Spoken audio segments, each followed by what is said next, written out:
Vamos a aterrizar a lo que está sucediendo esta semana en el Senado de la República. Acuérdense que había dos versiones respecto a si iba a haber o no parlamento abierto sobre la reforma a la ley de amparo. Por un lado, el senador Javier Corral, ex del PAN, ahora de Morena, decía que era necesario hacer audiencias públicas porque había ciertos detallitos de esta reforma enviada por la presidenta Claudia Sheinbaum que ponían en riesgo los derechos humanos.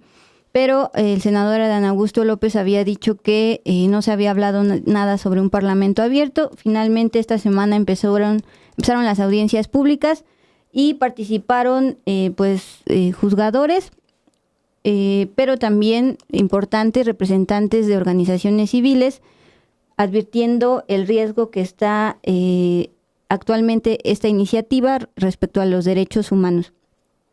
Fueron representantes de organizaciones civiles como Artículo 19, Greenpeace, Fundar o Prodesc, que han acompañado legalmente a comunidades agrarias, indígenas, también colectivos de trabajos. Todos estos representantes coincidieron en su participación que la iniciativa presidencial que propone reformar la ley de amparo, pues sí está buscando agilizar el procedimiento y que la sentencia sea rápida, por ese lado la aplauden, pero están advirtiendo un retroceso en el acceso a los derechos humanos sí se pasa restringiendo la figura de interés legítimo. Ahorita les explicamos de qué es eso. Esta figura de interés legítimo, tal cual como está ahorita, ha permitido a comunidades indígenas, agrarias y colectivos de trabajadores el acceder a la justicia. Voy a explicar rápidamente el tema del juicio de amparo y este tipo de intereses.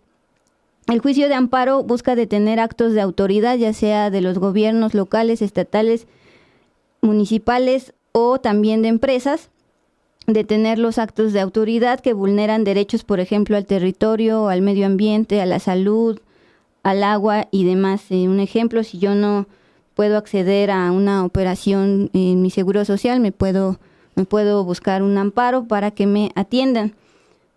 Sin embargo, para que una persona o un colectiva pueda acceder a esta protección jurídica, tiene que acreditar un interés, ya sea un interés jurídico, si eres directamente afectado, un interés legítimo, que es la figura que está en riesgo, que es cuando eres una afectación indirecta, por ejemplo, una comunidad ante una minera, o simple, que no tienes ninguna afectación, pero quieres presentar un amparo. La iniciativa enviada por la presidenta Claudia Sheinbaum propone reformar el artículo 5 de esta ley de amparo para que el interés legítimo solo se configure ante una lesión real, actual y diferenciada y no ante una afectación hipotética posible con base en experiencias pasadas. Esto haría que no se reconociera entonces el interés legítimo de comunidades o colectivos que ven afectado su estilo de vida, por ejemplo, o algún derecho humano y que son representados por organizaciones civiles de manera gratuita. No tienen acceso, por ejemplo, generalmente tipo de grupos vulnerables, acceso y recursos para una defensa privada. Pero aquí está el detalle. Ustedes recordarán que Claudio X González tiene toda una organización jurídica que se ha dedicado a solicitar amparos contra megaproyectos de la denominada Cuarta Transformación, como el Tren Maya, como el AIFA, también contra algunas leyes como la eléctrica y también la electoral. A partir de esto es que justamente buscan reformar la ley de amparo para evitar que sigan frenando su plan de gobierno a partir de este tipo de organizaciones como la de Claudio X González. Sin embargo, por poner ese parche, están afectando a estas comunidades que se han visto beneficiadas con el amparo. Miren, por ejemplo, Guillermo Torres, de la organización Prodesc lleva años apoyando a comunidades agrarias e indígenas contra megaproyectos. Presentó un caso en que la figura de interés legítimo que quieren limitar con esta iniciativa sí les ayudó para parar un parque eólico en el istmo de Tehuantepec. Este litigio lo empezaron desde 2018 y en 2022, gracias al interés legítimo, obtuvieron el amparo y las autoridades frenaron este parque eólico que planteaba poner una empresa francesa transnacional sobre una comunidad zapoteca allá en el istmo de Tehuantepec, Bueno, vamos a escuchar cómo comparte Guillermo Torres de la organización PRODESC la importancia de esta figura interés legítimo que va a ser limitada si se aprueba como viene la iniciativa. Quisiera comenzar compartiendo un caso que nosotros hemos acompañado desde 2018 y que ejemplifica muy bien cuál ha sido el alcance que la figura del interés legítimo ha tenido para comunidades, sobre todo indígenas. Desde 2018 nosotros hemos acompañado el proceso de litigio de una comunidad zapoteca del sur de Oaxaca que está resistiendo la entrada en operación de un parque eólico, el más grande que pretendía construirse en Latinoamérica. Ustedes saben que el Istmo de Tehuantepec tiene ya una experiencia bastante desagradable de proyectos eólicos que han sido instalados en territorios de comunidades indígenas sin consulta previa. Y en este caso se trata de una empresa transnacional francesa que buscaba desarrollar un proyecto eólico en tierras de esa comunidad. La comunidad, desde luego, no tuvo conocimiento de ninguno de los permisos y las autorizaciones que fueron otorgadas a esta empresa. No tuvo participación en ninguno de los procesos de evaluación de impacto social ni impacto ambiental. Y aún así pudo iniciar exitosamente un proceso de litigio que llevó a la obtención de una sentencia en ese mismo año que obligó a la Secretaría de Energía a desarrollar un proceso de consulta sujeto a los estándares internacionales. Es decir, se trató del primer ejercicio de una consulta indígena sujeto al control y a la supervisión de un juzgado de distrito que permitió pues destrabar la asimetría de poder en la que se encontraba una comunidad indígena con limitaciones legales, económicas y de tiempo frente a una gran transnacional francesa. Bueno, ahora también este representante de PRODESC, que insisto ha defendido a comunidades zapotecas, por ejemplo, ante megaproyectos de transición energética, también él detalla uno de los cambios que propone esta iniciativa enviada por la Presidencia de la República y que justo para eso son las audiencias públicas, para detectar riesgos y posiblemente modificar esta iniciativa. Dijo que la figura de interés legítimo ya va a ser sustituida por algo que llaman lesión jurídica, lo que tiene muchas implicaciones porque casos como el de esta comunidad zapoteca no hubieran sido posible bajo ese nuevo estándar, ya que pues gran parte de los litigios en materia de derechos humanos se centran en donde las comunidades afectadas solo son consideradas como terceros, no afectados directos. Acuérdense que el interés legítimo es cuando eres un afectado indirecto y sí puedes argumentar de acceder al amparo, pero ya con la figura de lesión jurídica, automáticamente solo los afectados directos pueden presentar un amparo. Esto es la observación que tiene Torres para pues, modificar esta parte de la iniciativa. La iniciativa confunde y establece ahora un criterio que en vez de hacer referencia al interés, el interés que ciertamente es el que está recogida por esta jurisprudencia a la que hace mención la iniciativa, la sustituye por la figura de lesión jurídica. Esto, aunque parezca menor, tiene muchas implicaciones. ¿Por qué? Porque casos como el de la comunidad indígena no hubieran sido posibles bajo este nuevo estándar. Esto ya que gran parte de los litigios en materia de derechos humanos se centran en procedimientos administrativos, bien sea en materia ambiental, de minería, agua y de otro tipo de procedimientos, en donde las comunidades que están siendo afectadas no son sino terceros dentro de esos procedimientos. Entonces, bajo esta figura, no podrían alegar una lesión jurídica porque ellos no promovieron estos procedimientos de los cuales están derivando decisiones que son susceptibles de afectar sus tierras, sus territorios y sus bienes naturales.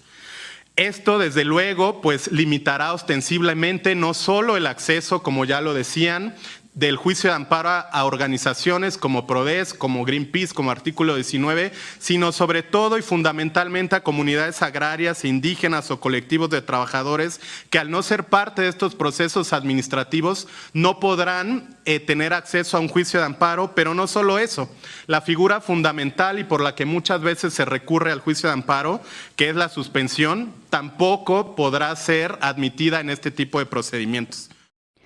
Bueno, la activista que veían al lado de Guillermo Torres es la representante legal de Greenpeace, y ella, Victoria Beltrán, afirmó que de por sí ha sido complicado que se abra la puerta del juicio de amparo para las comunidades. Greenpeace también ha apoyado jurídicamente a algunos afectados en su derecho a un medio ambiente sano, entonces también está alertando que si se restringe el interés legítimo, pues va a cerrarse la puerta para el acceso a la justicia a estos grupos vulnerables. Ya por último, quiero presentarles el argumento de Eduardo Knapp.